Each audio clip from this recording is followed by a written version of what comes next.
Bismillahirrahmanirrahim.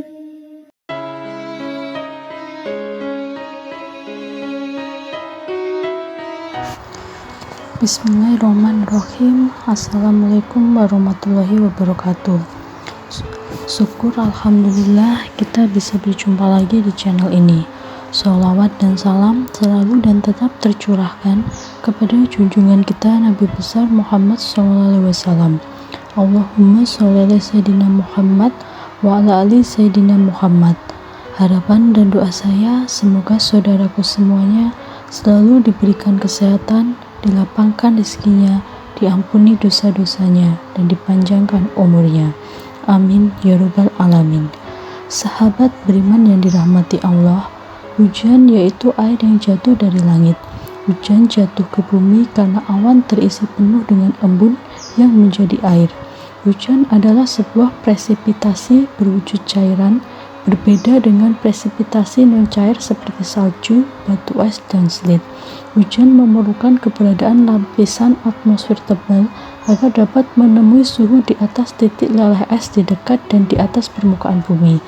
Di bumi, hujan merupakan proses kondensasi uap air di atmosfer menjadi butir air yang cukup berat untuk jatuh dan biasanya tiba di daratan. Dua proses yang mungkin terjadi bersamaan dapat mendorong udara semakin jenuh menjelang hujan, yaitu pendinginan udara atau penambahan uap air ke udara. Ada banyak sekali manfaat hujan untuk manusia.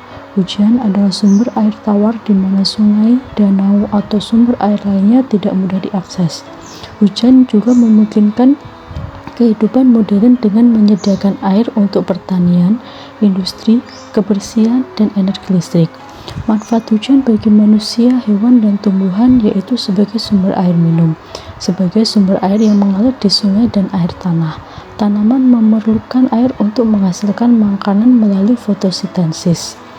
Para salaf dahulu menjadikan campuran air hujan, minyak zaitun, dan madu sebagai salah satu sarana pengobatan, karena disebutkan di dalam Al-Quran dan hadis bahwa air hujan dan minyak zaitun merupakan berkah sedang madu sebagai penyembuh.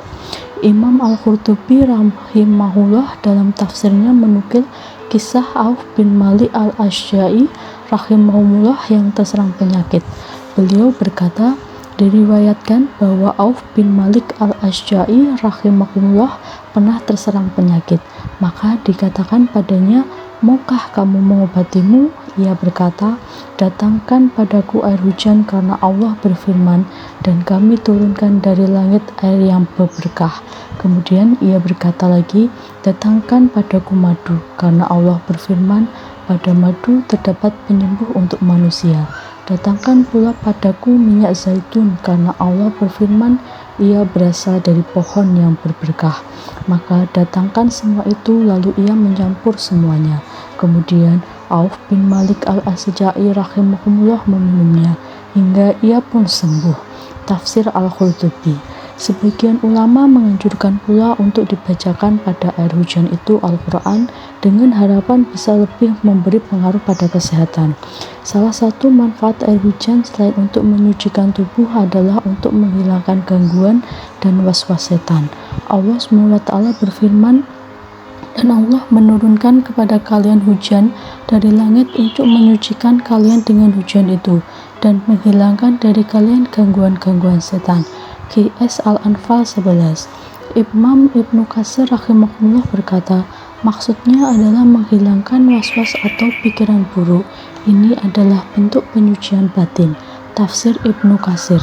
Para ulama tidak menyebutkan bahwa ayat ini menjelaskan fungsi air hujan sebagai obat sihir atau ain. Namun jika kita amati perkataan Ibnu Abni Katsir rahimahullah dalam menafsirkan ayat yang menjelaskan fungsi hujan, maka air hujan juga bisa dipakai sebagai sarana ruqyah, sebab tidak ada larangan untuk hal itu dan berharap pada keberkahannya. Melansir dari Qudadi yang mengutip dari Bincang Syariah, ada cara menjadikan air hujan sebagai obat. Cara tersebut sudah dijalankan umat Islam sejak masa sahabat. Langkah pertama, tampung air hujan lalu ambil seperlunya. kira-kira cukup untuk minum selama 7 hari. Langkah kedua, air hujan dibacakan surat Al-Fatihah, surat Al-Ikhlas, surat Al-Falaq, surat An-Nas, dan ayat kursi. Masing-masing surat dibaca 70 kali. Tata cara pengobatan dengan air hujan ini diajarkan oleh Rasulullah Muhammad SAW kepada para sahabat. Hal ini dapat dilacak dari riwayat yang disebutkan Imam Al-Khalyubi dalam kitab An-Nawadir. Diriwayatkan bahwa Nabi Muhammad SAW bersabda di hadapan para sahabatnya, diajarkan kepadaku oleh malaikat Jibril tentang satu obat yang tidak memerlukan kepada obat yang lain dan tidak pula membutuhkan kepada para tabib. Kemudian Abu Bakar, Umar, Utsman, dan Ali bertanya, apa itu wahai Rasulullah? Sesungguhnya kami sangat membutuhkan obat itu. Kemudian Rasulullah SAW berkata, ambillah secukupnya dari air hujan, lalu bacakanlah surat Al-Fatihah, surat Al-Ikhlas, surat Al-Falaq, surat An-Nas, dan ayat kursi. Masing-masing dibaca 70 kali dan diminum pada pagi dan petang selama 7 hari. Demi Zat yang mengutusku dengan benar sebagai seorang nabi, sesungguhnya malaikat Jibril telah menyatakan kepadaku, barang siapa yang meminum air ini, niscaya Allah akan menghilangkan semua penyakit yang ada dalam tubuhnya dan menyembuhkan dari segala penyakit yang ada. Dan barang siapa yang memberi air itu untuk istrinya dan tidur bersama istrinya, niscaya istrinya akan hamil dengan izin Allah SWT. Sahabat beriman yang dirahmati Allah, demikian yang dapat saya sampaikan. Semoga bermanfaat bagi kita semua. Amin ya rabbal alamin. Wassalamualaikum warahmatullahi wabarakatuh.